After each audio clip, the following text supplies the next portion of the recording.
అన్నా ఏదైనా సరే ఇంకో 1 అవర్లో వాడిని లేపేస్తారు.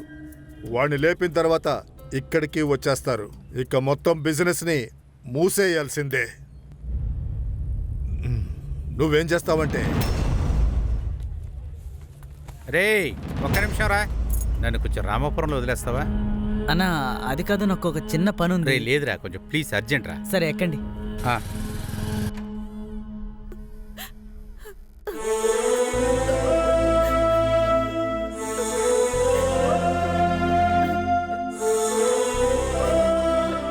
నువ్వింకా భోంచేలేదా? ఇలా తినకుండా నీళ్లు కూడా తాకుండా ఉంటే నువ్వు ఏమైపోతావే? ఏమైంది? స్టేషన్లో కనుక్కున్నాను. వాడి గురించి ఏ విషయమూ తెలియలేదు. తెలిసిన వాళ్ళందరినీ అడిగాను, ఎవరికీ ఏమీ తెలియదంటున్నారు. కానీ నాకు నమ్మకం ఉంది, వాడు ఏ తప్పు చేసి ఉండడు.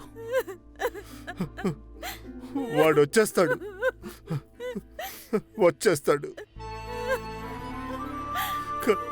కానీ నువ్వు ఇలా ఉండడమే నేను చూడలేకపోతున్నానే.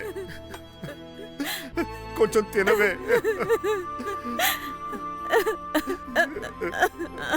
వచ్చేస్తాడు.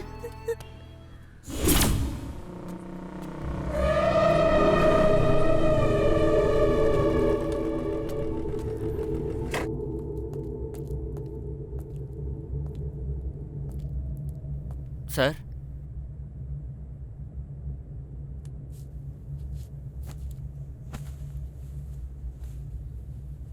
సార్ మీ కోపం నాకు అర్థమవుతుంది. నాకు కష్టంగా ఉంది. ఎంక్వైరీలో ఇది చేసింది పాత వాళ్ళు ఎవరు కాదని తెలిసింది సార్. కొత్త వాళ్లే మీ గురించి తెలియక ఈ పని చేశారు. నిన్న వాళ్ళు పట్టుకోవడానికి చాలా ట్రై చేశాం, మిస్ అయిపోయారు. అందులో ఒకడు అనవసరంగా మురికాలువలో దూకి వాణ్ణి పట్టుకోవడానికి మేము దిగి ఎంత చేసినా కూడా చివరి వరకు వాణ్ణి కాపాడలేకపోయాం. ఎందుకు కాపాడాలి? నాకు ఆ కుర్రాళ్ళు కావాలి. నా కొడుకు తలకొరువు పెట్టించారు కదా, తప్పించుకుపోయినా నా కొడుకులు నాకు కావాలి. నేను చెప్పేది బాగా విను ఇన్సు. ఆ కుర్రాళ్ల ఫోటోలు అన్ని మీడియాల్లో వచ్చినా పర్వాలేదు. నా కొడుక్కి చిన్న కర్మ పూర్తయ్యే లోపు ఆ ఇద్దరిని నేనేసేయాలి. నువ్వు ఏమైనా చెయ్యి, నాకు నా కొడుకులు కావాలి.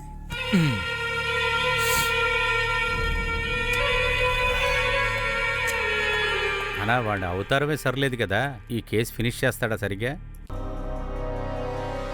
డిపార్ట్మెంట్లో ఇలాంటోడే కేసుని త్వరగా ఫినిష్ చేస్తాడు.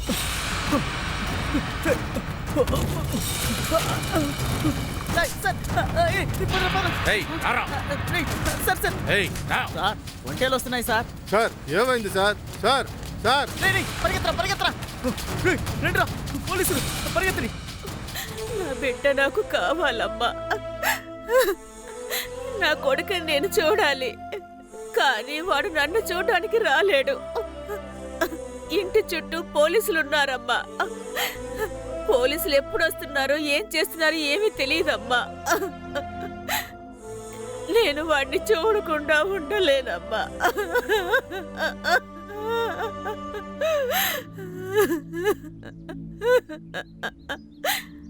కానీ నాకొకటి తెలుసు,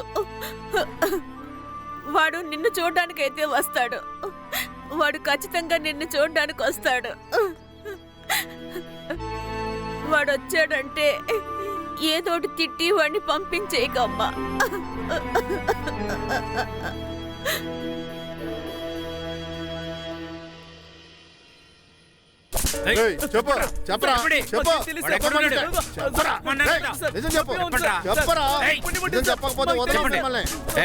అడ్రస్ ఎక్కడో కనుక్కోండిరా.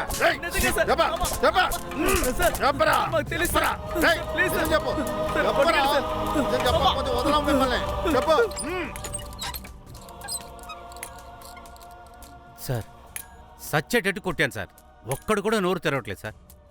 వాళ్ళకి తెలియదనుకుంటా సార్. సార్ వాళ్ళ అమ్మా నాన్న వచ్చి గొడవ చేసే ముందు పిల్లల్ని వదిలేద్దాం సార్. వాళ్ళ ఫోను దొరికింది సార్. ఈ కుట్టి గుణ ఫోను మాత్రం ఇంట్లోంచి తీశారు. కానీ ఆ జానీ ఫోన్ మాత్రం ఇంట్లో లేదు సార్. ఎక్కడ్రా ఉన్నావు? అమ్మా ఇప్పుడు ఎందుకు మన ఫోన్ చేసావు? ఇప్పుడు నేనే అనవసరంగా సమస్యలు చిక్కున్నాను. నువ్వు దానివి. గుణ చచ్చిపోయాడ్రా. పోలీసులు వచ్చి వెళ్తున్నారు. చాలా భయంగా ఉందిరా. అమ్మా నువ్వు ఒకసారి వచ్చి వెళ్ళరా. అలాంటిదేం లేదమ్మా, నువ్వేం భయపడకు, నేనే వస్తానులే. అదంతా ఏం కుదరదు, నువ్వు వెంటనే రా. నేను నిన్ను చూసే తీరాలి. అమ్మా చెప్తే అర్థం చేసుకోమ్మా, నేను మన ఏరియాలోనే ఉన్నాను, ఇప్పుడు రాలేను. ఒక్కసారి వచ్చి వెళ్ళరా. నేను నిన్ను చూడాలిరా. సరే వస్తాను, ఫోన్ పెట్టు. సార్ మీరు చెప్పినట్టే నేను మాట్లాడాను. వాడు తప్పకుండా వస్తాడు.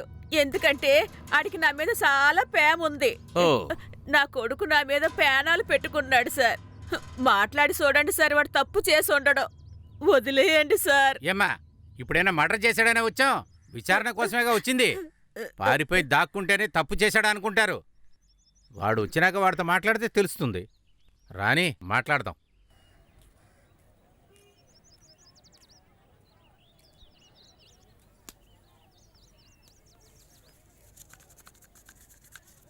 రే రాకురా, పోరా పోరా, పోలీసులురా. అలాగే అలాగేలే.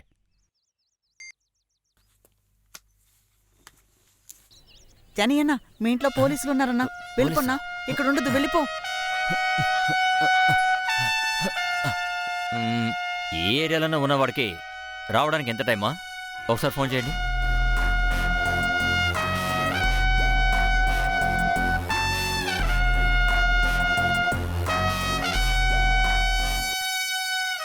స్విచ్ ఆఫ్ అని వస్తుంది సార్. Shit! అనుకున్నాను, ఏరియాలోనే ఉన్నవాడికి ఇంట్లో పోలీసు ఉన్న విషయం తెలియకుండా పోతుందా ఏంటి? సార్ నా కొడుకు తప్పు చేసి ఉండడు సార్. గుణ చచ్చిపోయాడని ఇప్పటికే ఆయన తలుసుకునే ఎడుతున్నాను సార్. వదిలేయండి సార్. అయితే నీ కొడుకుని రమ్మని చెప్పు. 2 నెంబర్లు కాల్ రిపోర్ట్ వచ్చింది సార్. ఫస్ట్ కుట్టి ఫోన్ నుంచి మేరీ అనే అమ్మాయికి చాలా ఫోన్స్ వెళ్ళాయి సార్. ఆ అమ్మాయి అడ్రస్ కూడా ఇక్కడే సార్. నన్ను వెంటాడుతూ లవ్ చేశాడు సార్. ఎన్నిసార్లు ఇష్టం లేదని చెప్పినా నన్ను వెంబడిస్తూ టార్చర్ పెట్టేవాడు. ఫోన్ చేసి డిస్టర్బ్ చేసేవాడు. ఫోన్లో కూడా బాగా తిట్టేదాన్ని. అయినా రోజుకి 10-15 సార్లైనా కాల్ చేసేవాడు. ఎన్నోసార్లు చెప్పి చూశాను, తిట్టి చూశాను, కానీ తను వినిపించుకోలేదు సార్. కానీ వాణ్ణి చూస్తే ఖచ్చితంగా ఒక విషయం చెప్పాలి సార్. నేను తన్ని లవ్ చేస్తున్నాను, పెళ్లి చేసుకుందామా అని ఏం అడిగాను. మాట్లాడుతున్నావే నువ్వు? అంత ధైర్యం వచ్చేసిందా నీకు? ఏంటి? ఒక్క హత్య చేసి పారిపోయినవాడు ప్రాణాలతో వచ్చాడంటే పెళ్లి చేసుకో. సార్ మణికంఠన్ అనేవాడికి కూడా చాలా ఫోన్లు వెళ్ళాయి సార్. వాడు సాధారణమైన వాడు కాదు సార్. ఈ మొబైల్ దొంగలకంతా ఏజెంట్ సార్ వాడు. అందుకని ఇలాంటి వాళ్ళకి హెల్ప్ చేస్తుంటాడు సార్. ఇప్పుడు 1 టౌన్ బజార్లో 2 షాపులు అద్దెకిచ్చాడు సార్ వాడు. వాడి మీద దొంగ కేసులు బోల్డ్ ఉన్నాయి సార్.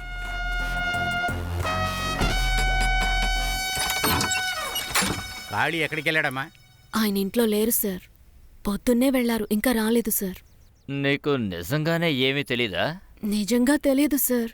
నమ్మకపోతే లోపలికొచ్చి చూడండి సార్. పర్వాలేదు. ఇదిగో రాగానే స్టేషన్కి రమ్మను. మర్చిపోక. అలాగే సార్. స్టేషన్లో ఎమ్మెల్యే వెయిట్ చేస్తున్నారు.